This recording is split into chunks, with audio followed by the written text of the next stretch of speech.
السلام عليكم، اهلا بيكم في فيديو جديد. النهارده هنعمل مع بعض طريقه اللحمه اللي بتتعمل في الافراح.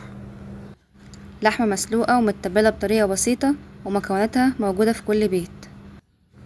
يلا بينا نبدا على طول ونشوف ازاي نطلع لحمه طريه ومستويه. نبدا بقى باول خطوه وهي سلق اللحمه. نبدا باول حاجه، حطيت حله على النار، حطيت نصها ميه وهستناها لما تغلي. نبدا بقى نحط اللحمه في ميه مغليه. طبعا احنا ما بنحطهاش في ميه ساقعه عشان ما تنزلش عصارتها.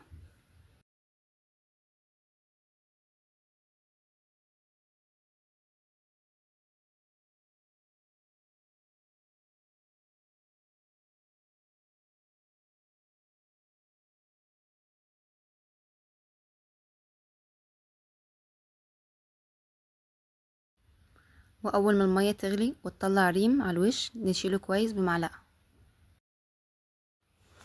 بعد ما هنشيل بقى الريم هنبدأ ننزل ببصلة كبيرة مفرومة او ممكن نستخدم بصلتين وسط. ونبدأ بقى ننزل بالبهارات. معايا معلقة كبيرة ملح، نص معلقة صغيرة فلفل اسود، وربع معلقة صغيرة حبهان مطحون، ومستكة اختياري طبعا، وعود قرفة، وورقتين لورا. نبدأ بقى ننزل بالبهارات على اللحمة ونديها تقليبة، وبعد كده نغطي عليها ونهدي عليها النار ونسيبها بقى على النار براحتها لما تستوي. وبعد ما اللحمة تستوي هنبدأ بقى نجهز التتبيلة بتاعتها. معايا اول حاجة بصلة كبيرة متقطعة جوليان، وعندي فلفل اخضر واحمر، وطماطميتين متقطعين، وجزرة مبشورة.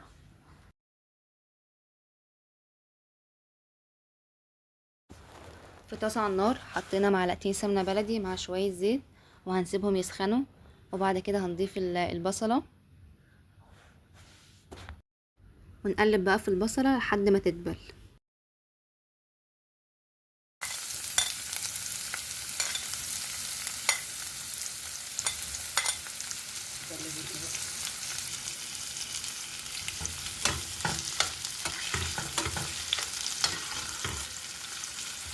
نبدأ بقى نضيف الفلفل ونقلبهم مع بعض.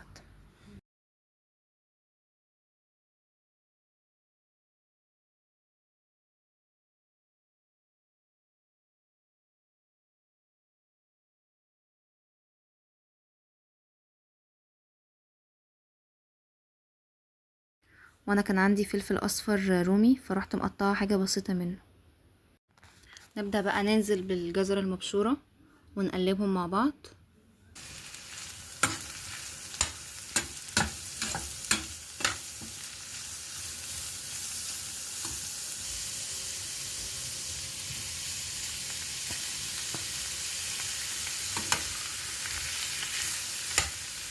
ننزل بقى بالطماطم ونقلبهم مع بعض.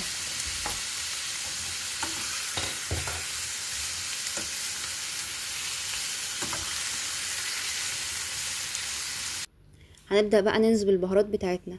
معايا نص معلقة صغيرة ملح، معلقة صغيرة بابريكا، ونص معلقة صغيرة قرفة، ونص معلقة فلفل اسود، وممكن تحطوا واحدة مرقة دجاج لو عايزين تحطوها، يعني اختياري. نديهم كده تقليبة مع بعض.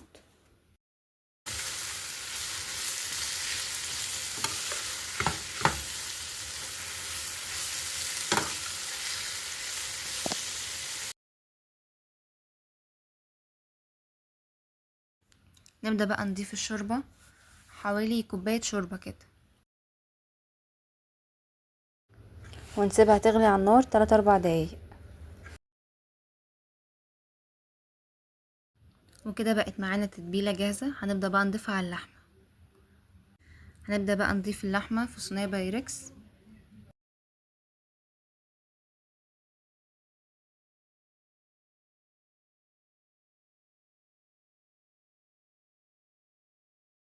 ونبدأ بقى ننزل بالتتبيلة اللي احنا عملناها دي على اللحمة ونوزعها كويس على اللحمة كلها.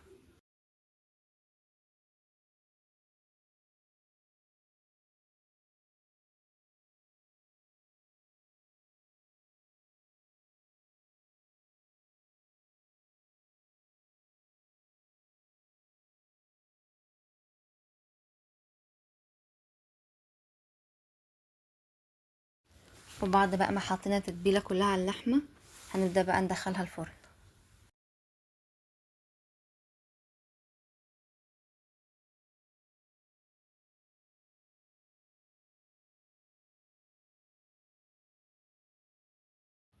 وبكده نكون خلصنا وصفتنا النهارده. ولو الفيديو عجبك ما تنسيش تعملي لايك وتشتركي في القناه وتفعلي الجرس عشان يوصلك كل جديد من وصفاتنا.